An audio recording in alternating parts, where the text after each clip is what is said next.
ഹൃദയത്തിന്റെ ആരോഗ്യം മനസ്സിലാക്കാനുള്ള ഒരു മാർഗം കാലിലെ മസിൽസ് നോക്കുക എന്നുള്ളതാണ്. കാലിലെ മസിൽസ് എന്ന് വെച്ചാൽ തുടയിലെ മസിൽസ് ആണെങ്കിലും കണങ്കാലിലെ മസിൽസ് ആണെങ്കിലും ഹൃദയത്തിന്റെ ആരോഗ്യമായിട്ട് ഒരുപാട് കണക്റ്റഡ് ആണ്. ആ കണക്ഷൻ എന്താണെന്നുള്ളതും അതിന്റെ ശാസ്ത്രം എന്താണെന്നുള്ളതും ഹൃദയത്തിന്റെ ആരോഗ്യം വർദ്ധിപ്പിക്കാൻ വേണ്ടിയിട്ട് കാലുകളിൽ നമുക്ക് വീട്ടിൽ വെച്ച് തന്നെ ചെയ്യാവുന്ന ചില സിമ്പിൾ ആയിട്ടുള്ള വ്യായാമങ്ങൾ എന്തൊക്കെയാന്നുള്ളതും ഇന്നത്തെ വീഡിയോയിലൂടെ നമുക്ക് നോക്കാം. ആദ്യം നമുക്ക് ഹൃദയവും കാലിലെ മസിൽസുകളും തമ്മിലുള്ള ബന്ധം എന്താണെന്ന് നോക്കിയാലോ.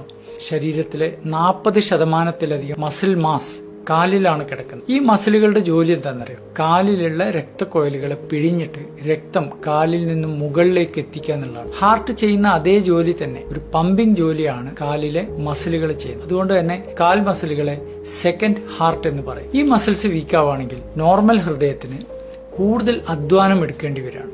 അതുകൊണ്ടാണ് പലപ്പോഴും പ്രായമായ ആളുകൾക്ക് കാലിലെ മസിൽസ് കുറയുമ്പോഴേ ഹൃദയത്തിന് ഓവർ സ്ട്രെയിൻ അവിടെ വരുന്നുണ്ട്. രണ്ടാമത്തെ കാര്യം, കാലിലെ മസിൽസ് ഒരു പവർ പ്ലാന്റ് ആണ്. എന്ന് വെച്ചാൽ നമ്മുടെ ശരീരത്തിലെ കാലറി കത്തിച്ച് കളയുന്നത് പ്രധാനമായിട്ടും കാലിലെ മസിൽസ് ആണ്. ഇത് ഷുഗറിന്റെ അളവ് കുറക്കാനും പ്രമേഹം തടയാനും ഒരുപാട് സഹായിക്കുന്നുണ്ട്. സ്വാഭാവികമായിട്ടും ഷുഗറിന്റെ അളവ് കുറയുമ്പോൾ ഹാർട്ടിലെ നീർക്കെട്ടും രക്തക്കൊഴലുകളുടെ ആരോഗ്യം വർദ്ധിക്കുകയാണ്.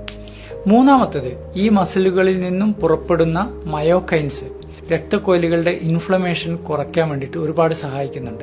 നമ്മൾ സ്ഥിരമായിട്ട് കാലിന് എക്സർസൈസ് ചെയ്യുന്ന ഒരു വ്യക്തിയാണെങ്കിൽ രക്തക്കൊഴലുകളുടെ നീർക്കെട്ട് ഇതുവഴി കുറയാണ് ചെയ്യുന്നത്. നാലാമത്തത്, കാലിലെ മസിലിന്റെ ആരോഗ്യം നമ്മുടെ ആയുർദൈർഘ്യമായിട്ട് കണക്റ്റഡ് ആണ്. എന്ന് വെച്ചാൽ പ്രായം ഉണ്ടായതുകൊണ്ട് കാര്യമില്ല, ആരോഗ്യപരമായ ഒരു ഏജിങ് നമുക്ക് വേണം. കാലിലെ മസിൽസ് സ്ട്രോങ് ആണെങ്കിൽ നമുക്ക് പ്രായമായി കഴിഞ്ഞാലും നല്ല ആരോഗ്യം ഉണ്ടാവും. അതുകൊണ്ടാണ് നമ്മൾ പണ്ടത്തെ ആളുകളൊക്കെ ശ്രദ്ധിച്ചാല് പാടത്തൊക്കെ പണിയെടുത്ത ആളുകൾക്ക് പ്രായമായി കഴിഞ്ഞാൽ നല്ല ആരോഗ്യമായിരിക്കും. അഞ്ചാമത്തെ കാര്യം, കാലില് എക്സർസൈസ് ചെയ്യുമ്പോൾ ശരീരത്തിലെ നൈട്രിക് ഓക്സൈഡ് കൂടുതൽ ഉൽപ്പാദിപ്പിക്കപ്പെടുന്നുണ്ട്. ഇത് രക്തക്കൊഴലുകളുടെ ഇലാസ്റ്റികത നോർമലാക്കാൻ വേണ്ടിയിട്ട് ഒരുപാട് സഹായിക്കുന്നുണ്ട്. നമ്മൾ ചെയ്യേണ്ടത് സ്ഥിരമായിട്ടുള്ള കാലിലെ എക്സർസൈസ് ആണ്. അപ്പോഴാണ് ഇതിന്റെ എല്ലാം മുഴുവനായിട്ടുള്ള ഒരു ബെനിഫിറ്റ് കിട്ടുക. ചുരുക്കി പറഞ്ഞാൽ കാലിലെ മസിൽസ് നല്ല ആരോഗ്യത്തോടെ നിൽക്കുകയാണെങ്കിൽ ഹൃദ്രോഗങ്ങളുടെ സാധ്യത 40% വരെ നമുക്ക് കുറക്കാൻ വേണ്ടിയിട്ട് സാധിക്കും.